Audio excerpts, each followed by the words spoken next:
할렐루야. 네, 이 새벽에 나오신 여러분들 환영하고 축복합니다. 자, 민수기 16장은 이스라엘 백성 중에서 일어난 더 큰 반역의 사건을 우리에게 소개해 주고 있습니다. 우리는 민수기 15장에서 너희들이 가나안 땅에 들어가면 이렇게 옷에 술을 달아서 여호와를 늘 기억하고, 그리고 너희가 부지 중에 범죄하였을 때는 하나님 앞에 나가서 속죄 제사를 드리라고 말씀했습니다. 그러나 고의적으로 지은 죄는 결코 용서하지 못한다고 하나님 말씀하십니다. 여러분, 우리는 민수기 13장 14장에서 이제 하나님 앞에 거역하고 모세와 아론을 돌로 쳐 죽이려고 했던 무리들에게 하나님이 엄한 심판을 내리셨어요. 그러니까 지도자에 대한 그들의 거스름은 곧 그들을 세우신 하나님에 대한 반역이 있고 하나님에 대한 배신이었어요. 그들은 하나님의 인도를 부정하고 우리가 애굽으로 돌아가자, 한 지도자를 세우자, 하나님이 우리의 지도자가 아니라는 것입니다. 하나님을 부정하는 것입니다. 하나님은 그것까지도 용납할 수가 없는 것입니다. 왜? 그들 전체가 결국 하나님을 등지고 다른 지도자, 우상을 세워서 그들이 애굽으로 돌아가기를 원했던 것입니다. 그래서 그들에게 내려진 형벌은 너무나 물론 엄한 것이었습니다. 20세 이상의 성인들은 다 광야에서 죽임을 당하고 20세 이하의 젊은이들, 어린아이들만 38년 후에 가나안 땅에 들어간다는 그런 하나님의 심판이었습니다. 이제 그로부터 많은 시간이 흘렀습니다. 이제 결국 40년이 다 채워져 갈 즈음에 불과 한 1, 2년을 앞에 놓고 바로 오늘 또 엄청난 반역 사건이 이곳에 일어납니다. 아마 이스라엘 백성들 가운데 많은 사람이 지쳐 있을 때 불평이 마음속에서 떠오를 거예요. 왜? 불과 가나안 땅이라는 것은 우리가 얼른 말하면 한 달 안에 들어갈 수 있는 것이고 길어야 1년, 2년을 넘지 말아야 되는데 이제 그들이 38년 동안 뺑뺑이를 돌고 있다고 생각해 보세요. 그들의 마음속에 불만이 차오르고 그 불만은 결국 누구에게? 모세와 아론에게 향하는 것입니다. 그리고 그 모세와 아론이 무능해 보이는 것입니다. 왜 너희만 스스로 자신을 높여서 지도자가 되느냐? 우리는 왜 될 수 없느냐? 특히 아론과 같은 지파인 레위 지파 중에 고라 자손들, 그들은 성물을 가장 가까이서 섬기는 자들입니다. 그들의 마음속에 교만함이 싹 틉니다. 왜 우리는 세상이 될 수 없느냐? 그리고 다른 유능한 250명의 지도자들과 마음이 의기투합해서 왜 모세만 우리의 지도자가 되느냐? 우리는 왜 지도자가 되면 안 되느냐? 모세가 우리보다 뭐 특별한 게 뭐냐? 같은 레위 지파인데 아론이 뭐 특별하냐? 그러면서 그들은 모세와 아론을 대적했다는 것입니다. 근데 거기에 한술 더 뜬 사람들이 있어요. 숟가락을 얹은 사람들인데 루벤 지파의 자손들이에요. 루벤 지파의 자손 가운데 다단과 아비람, 또 엘리압의 후손인 온이라는 사람 나오는데 그 사람은 별로 등장하지 않는데, 이 다단과 아비람은 이 지나간 영광을 회복하고 싶은 거예요. 왜? 우리 조상 루벤이 원래가 이스라엘 12지파 가운데 가장 장남이다. 그런데 우리 지파가 지금 뭐냐? 우리 지파의 영광을 회복해야 된다는 것입니다. 이게 사람들에게 때로는 먹혀 들어갈 때가 있어요. 우리가 원래 그런 지파가 아닌데, 우리가 저 뒤로 갈 사람들이 아니야. 우리는 당당한 장남이야. 이제 그 주권을 주장해야 돼. 우리가 이러고 있으면 안 되지. 그래서 바로 고라 일당이 다단과 아비람을 설득했고, 그리고 250명의 중간 지도자들을 설득해서 그들을 한 그룹으로 당을 지었다는 것입니다. 그러니까 이 당파라는 거는 세상에도 있잖아요. 너무 당파가 많아요. 우리나라에는 얘들의 사색 당파가 있어요. 여론, 소론, 무슨 또 한나라당 안에도 무슨 당파가 있고, 심지어 민주당 안에도 또 당파가 달라. 잘 모르는데 무슨 ML 계열, PB 달라. 거기도 또 좀 진보적인 사람들, 절극단적인 사람들, 좀 더 온건한 사람들, 또 그들 중에 달라. 그게 없을 수는 없겠죠. 그런데 특별히 교회 공동체 속에서 이스라엘 회중 가운데서 이 당을 짓는 것은 하나님을 거역하는 것이다. 우리는 교회에는 구역이 있고, 우리가 이제 교단별로 다르지만 남녀 선교회, 남선교회, 여성교회, 또 다른 데서 남신도 여신도회라고 그러죠. 또 이런 소그룹이 있어서 이런 교회가 정한 그룹은 괜찮아요. 우리 재직회 어느 예배 부서가 모여가지고 예배를 잘 드리려고 교회학교 교사들이 모여서 어떻게 교회학교 아이들을 잘 섬기고 전도를 할까, 이걸 의논하는 건 괜찮아요. 그런데 어떤 다른 취향들 모여가지고 그것이 뭔가 교회 공동체 속에 불순한 모임이 되고 결국은 이스라엘 공동체 전체를 와해시키는 지도자를 부정하는 이런 모임이 될 때 하나님의 징계가 임하게 된다는 거죠. 참 무서운 얘기 중에 하나죠. 자, 우리 오늘 16장 1절 말씀을 한번 읽어볼까요? 16장 1절입니다. 16장 1절 시작. 레위의 증손 고핫의 손자 이스라엘의 아들 고라와 루벤 자손 엘리압의 아들 다단과 아비람과 벨렛의 아들 온이 당을 짓고, 당파를 지었다는 거예요. 당파를. 다시 말하면 이것은 모세와 아론을 거역하는 어떤 파당을 만들어서 이제 문제를 일으키는 거죠. 자, 2절 말씀, 2절입니다. 시작. 이스라엘 자손 총회에서 택함을 받은 자 곧 회중 가운데에서 이름 있는 지휘관 250명과 함께 일어나서 모세를 거스르니라. 이 거스른다는 것은 대적한다는 거죠. 모세를 우리가 끌어내리고 이제 우리 중에 한 사람을 모세의 직임으로 세우자. 우리의 지도자로 삼자. 그리고 대제사장 아론도 끌어내리고 우리 여기 레위 지파들이 있으니까 고라 자손 가운데 누군가 대제사장이 되면 되는 거지. 왜 아론의 직계, 아론 계열에서만 대제사장이 나오고 제사장이 나오느냐? 그 잘못된 거다. 같은 레위 지파면 되는 거지 왜 꼭 레위의 아들만 저 아론의 직계만 되는 것이냐 하면서 이 고라 자손들이 불만을 표출한 것입니다. 그래서 그들이 결국은 어떤 모양으로 그들이 반란을 일으킬까요? 자, 우리 3절 말씀도 읽어보고 3절입니다. 시작. 그들이 모여서 모세와 아론을 거슬러 그들에게 이르되 너희가 분수에 지나도다. 회중이 다 각각 거룩하고 여호와께서도 너희가 어찌하여 여호와의 총회 위에 스스로 높이느냐. 사실 우리가 알다시피 스스로 높인 건 아니죠. 모세가 이 자리에 오고 싶다고 여기 쓴 겁니까? 나는 못하겠다고, 싫다고, 안 하겠다고. 근데 하나님이 저 미디안 광야 그 떨기나무 불꽃 가운데서 모세를 억지로 끌어다 앉힌 자리가 이 자리. 모세가 스스로 높인 게 아니에요. 아론도 거기 하고 싶어서 한 사람이 아니에요. 하나님의 뜻이니까 순종해서 결국은 그가 대제사장의 자리에 선 것입니다. 근데 그들은 생각하기를 너희가 스스로 자신들을 높여서 스스로 우리의 지도자가 되려 하느냐. 자, 이 모세가 황당한 거예요. 모세가 할 수 있는 일이 뭐예요? 이건 설득도 안 돼, 설명도 안 돼. 결국 하나님 앞에 무릎을 꿇는 기도하는 거죠. 사절에 보니까 모세가 듣고 엎드렸다가 이 황당한 일 앞에서 모세는 엎드립니다. 엎드려요. 다윗도 그랬죠. 다윗도 블레셋에 피신했다가 이제 자기 누굽니까? 자기 신복들에게 돌에 맞아 죽을 뻔했죠. 왜냐하면 블레셋 왕이 전쟁을 일으켜서 거기에 갔다가 이들이 또 반란 일으키면 어떡하냐 그래서 다시 돌려보내니까 돌아와 보니 다른 족속들이 와서 그들의 가족들, 그들의 아들과 딸들, 그들의 부인들, 재물들을 다 앗아갔죠. 그때 그 다윗의 신복들이 돌을 들어서 다윗을 치료했던 긴급한 시기. 그 다윗은 너무 군박해서 너무 당황스러워서 하나님 앞에 무릎 꿇고 기도하게 되죠. 그때 하나님이 지혜를 주셔서 그들이 이제 하나님께 물어봤고 다시 그것을 회복하는 길을 열게 되죠. 모세도 마찬가지였어요. 그는 듣고 엎드렸다가 이제 하나님 주시는 지혜를 가지고 말하는 거예요. 내일 아침에 하나님 앞에 나오라는 것입니다. 누가 진정 하나님이 택한 자인가를 우리 한번 하나님 앞에서 심판받아 보자는 거예요. 자, 5절, 6절, 7절만 5절, 6절, 7절입니다. 시작. 고라와 그의 모든 무리에게 말하여 이르되 아침에 여호와께서 자기에게 속한 자가 누구인지 거룩한 자가 누구인지 보이시고 그 사람을 자기에게 가까이 나오게 하시되 곧 그가 택하신 자를 자기에게 가까이 나오게 하시리니 이렇게 하라. 너 고라와 내 모든 무리는 향로를 가져다가 내일 여호와 앞에서 그 향로에 불을 담고 그 위에 향을 두라. 그때 여호와께서 택하신 자는 거룩하게 되리라. 레위 자손들아 너희가 너무 분수에 지나치느니라. 아멘. 분수에 자기 분수를 모른다는 거예요. 그런데 사실 그들이 공격했던 용어가 모세와 아론에게 너희가 분수에 지나치도다, 지나도다 이렇게 3절에 얘기했는데 모세도 그들에게서 너희가 분수에 지나친다. 왜? 레위 자손에게는 레위 자손의 일이 있습니다. 그러니까 이 모든 선동의 주도자는 바로 고라입니다. 고라 자손의 후손들입니다. 고라입니다. 왜? 우리는 같은 레위 지파니까. 왜 레위 지파 중에서 모세와 아론만 한 사람은 지도자가 되고 왜 한 사람은 대제사장이 되느냐? 우리도 될 수 있다는 거예요.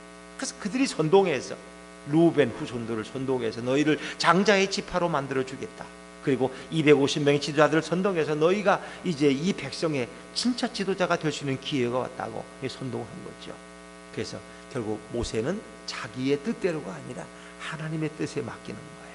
근데 향로를 가지고 나오는데 이 향로는 누구만이 들을 수 있느냐, 가까이 할 수 있느냐, 이건 제사장만이 가까이 할 수 있는 거예요. 이 향로라는 건 뭐냐 하면 불 옮기는 그릇이에요. 불 옮기는 그릇, 불대야 같은 거. 다시 말하면 이제 이스라엘 이 성소 안에는 이 촛불을 7개의 촛불을 켜는데 낮에는 아마 회막문을 열어놓으니까 밝으니까 낮에는 끄고 밤에만 저녁부터 새벽까지만 켜놓는 거예요. 근데 껐다가 다시 켜려니까 불을 늘 가지고 와야 돼. 불씨를 가지고 와야 돼. 그 불씨가 뭐냐, 성막들에 있는 번제단은 늘 24시간 불이 타고 있어요. 왜? 제사가 늘 드려져야 되니까. 그래서 거기서 불을 담아가지고 그 향로를 제사장이 정관을 의복을 갖추고 와서 성소 안에 분향단에 그 불을 옮겨놓는 거예요.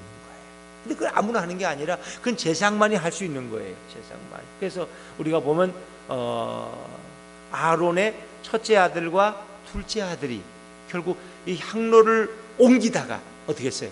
죽임을 당했어요.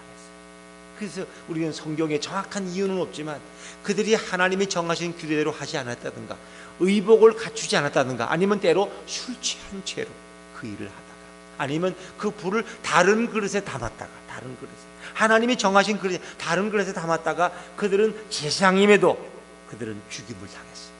그건 아론의 두 아들 장남과 차납이 죽임을 당할 정도로 이 성소 안의 법은 엄격한 것입니다. 그런데 향로는 아무나 담을 수 없는 건데 지금 고라의 자손들에게 너희가 향로를 담고 향로를 들고 서 있으라는 거예요. 그건 뭐예요? 하나님이 너희와 우리 가운데 택하실 것이라. 그러면서 모세가 고라에게 책망합니다. 뭐라고 책망할까요? 8절과 9절 말씀 같이 읽죠. 시작. 모세가 또 고라에게 이르되 너희 레위 자손들아 들으라. 이스라엘의 하나님이 이스라엘의 회중에서 너희를 구별하여 자기에게 가까이 하게 하사 여호와의 성막에서 봉사하게 하시며 회중 앞에 서서 그들을 대신하여 섬기게 하심이 너희에게 작은 일이겠느냐? 그 작은 일이 아니라는 결코. 왜? 하나님이 그들을 구별해 택하신 것입니다. 특별히 레위 지파는 시몬과 레위는 살인을 저지른 자였지만 그들이 시내산 밑에서 하나님 앞에 헌신했기 때문에 하나님이 레위 지파를 특별히 가까이 하셨어요. 그리고 그들을 지파는 구별해서 성막을 섬기는 일을 맡기셨어요.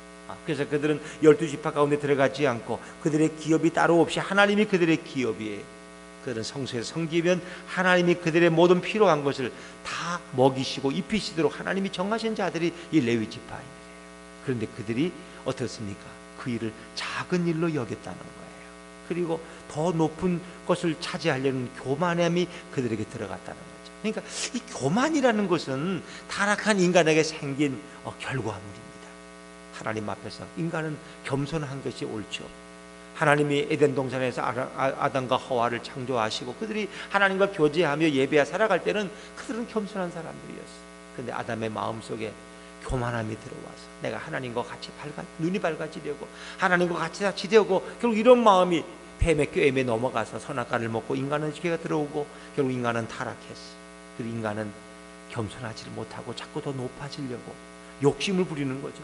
자기 일에 만족이 없고 자기 일에 감사가 없는 거예요. 그러니까 감사를 잃어버리면 인간은 타락하는 거예요. 감사를 잃어버린 백성은 결국 원망하는 거예요.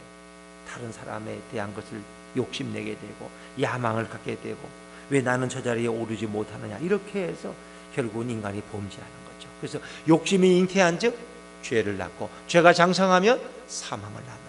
그 일이 그대로 이루어지는 거예요.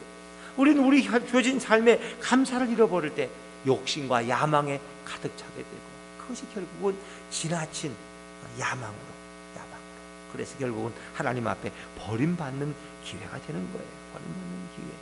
평생 머슴으로 만족하겠다는 목사님이 계셨어요. 그거는 머슴으로 자기가 개척교회 때 받은 그 서름이 너무 많아서 늘 그렇게 눈물로 설교했던 그 목사님 이제 대교회 목사님이 되고 한 교단의 최고 큰 교회 세계에서 가장 큰 어떤 교단의 목사님이 되니까 그 마음속에 이걸 더 누리고 싶은 이제 머슴이 아닌 그분 절대 모습이라고 말할 수, 모습이 그런 모습이 세상에 어디 있어?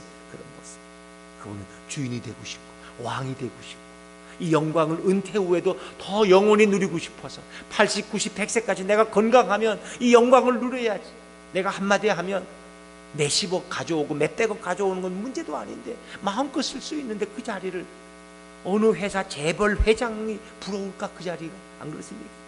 왕처럼 군림하시는 자리인데 그 참 어려운 거예요. 그분이 얼마나 겸손한 분이고 그분이 얼마나 시골 출신에 이렇게 사투리를 쓰면서 나는 모섬이라고 이렇게 하시는 분이 엊그제 같은데 지금은 그런 걸로 사회적인 문제를 일으키고 왜 이렇게 됐을까? 이 욕심이라는 건 참 무서운 거예요. 그래도 인간에게 교만이 오거든요. 교만이 와요. 참 안타까운 거죠. 결국 인간이 그 자리에 감사를 잃어버리고 결국 원망하는 자가 되는 것이 가장 위험한 거죠. 자, 우리 10절 11절 말씀 10절 11절 같이 읽죠. 10절 11절 시작. 하나님이 너와 네 모든 형제 레위 자손으로 너와 함께 가까이 오게 하셨거늘 너희가 오히려 제사장의 직분을 구하느냐? 이를 위하여 너와 너의 무리가 다 모여서 여호와를 거스르는도다. 아론이 어떠한 사람이기에 너희가 그를 원망하느냐? 제사장의 이제는 레위인으로 만족하지 못하겠다는 거예요. 우리가 제사장의 직분을 대제사장이 되겠다는 거예요. 그것은 여호와를 거스르는, 그것은 모세와 아론을 거스르는 게 아니라 하나님을 거스르고 하나님을 대적하는 거예요. 그리고 결국은 아론과 모세를 원망하는 사람이 돼요. 감사를 잃어버리면 현실에 만족이 없고 원망하는 자가 되고 더 높은 야망을 꿈꾸게 되는 거죠. 이게 불행한 거죠. 자, 이것이 인간의 비극의 출발이죠. 그래서 12절부터 보면은 또 이제 장 엘리압의 루벤의 후손인 다단과 아비람을 불렀어요. 엘리압을 다단과 아비람을 모세가 불렀는데 그들은 올라가지 않는 것입니다. 모세와 아론의 명령에 순종한, 내가 왜, 너가 어떻게 우리 위에 왕이 되려 하느냐? 너는 왕이 될 자격이 없다는 것입니다.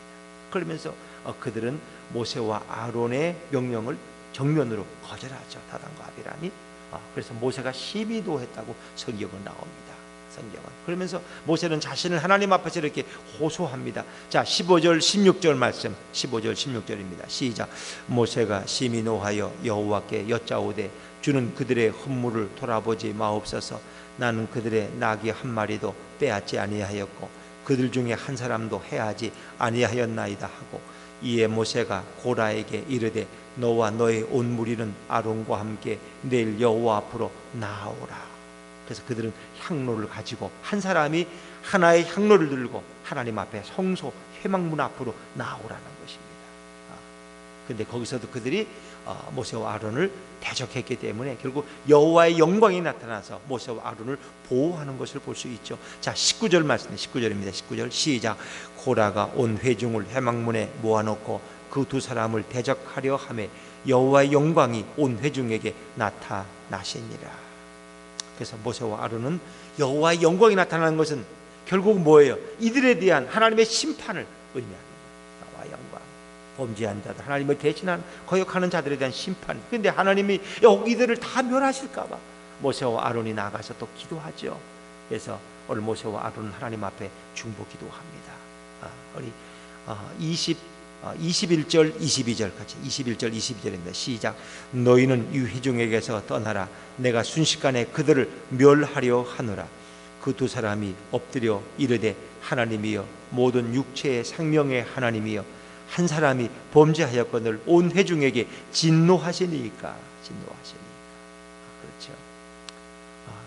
한 사람이라는 것은 뭐 여기서 고라를 의미하겠죠. 레위인인 고라가 결국 모든 사람을 주도해서 이런 엄청난 일을 일으켰는데 왜 여기 죄 없는 거기 가담한 250명 그리고 많은 사람이 죽임을 당해야 됩니까? 그러니까 하나님께서 한 가지 제안을 주시는 거예요. 고라 무리들 다단과 아비람의 장막에서 떠나라는 것입니다. 떠나라는 것입니다. 회중에게 명령해서. 왜? 떠나라. 그들과 가까이 있으면 결국 너희들도 죽임을 당할 것이다. 하나님의 최후 통첩이죠. 자, 이 고라와 다단과 아비람, 또 유명한 그 회중 가운데 유명한 250명의 지도자, 그들은 무능한 사람들이 아닙니다. 뛰어난 사람들이고 지혜로운 사람들입니다. 똑똑한 사람들입니다. 그런데 그들이 결국은 이 파당의 희생자가 되었다는 거죠. 왜? 그것은 교만 때문에, 어리석은 욕심 때문에, 왜? 감사를 잃어버렸기 때문에. 우리도 마찬가지입니다. 내가 목사로서 하나님이 나를 이렇게 목회자로 세우셔서 말씀을 전하게 하셨는데 나는 제 마음속에 왜 나는 이렇게 좀 몇만 명 모이는 몇천 명 모이는 교회 목사가 안 되고 이렇게 개척교회만 해야 됩니까? 이 불만이 쌓이면 감사가 사라져버리고 나는 원망하는 자가 될 수 있는 거예요. 여러분도 마찬가지. 비록 우리가 개척교회 이렇게 이름 없는 재직으로 섬길지라도 내가 하나님의 교회를 섬길 수 있는 복을 주셔서 감사합니다. 그럴 때 그가 가장 예수를 모신 큰 자가 되는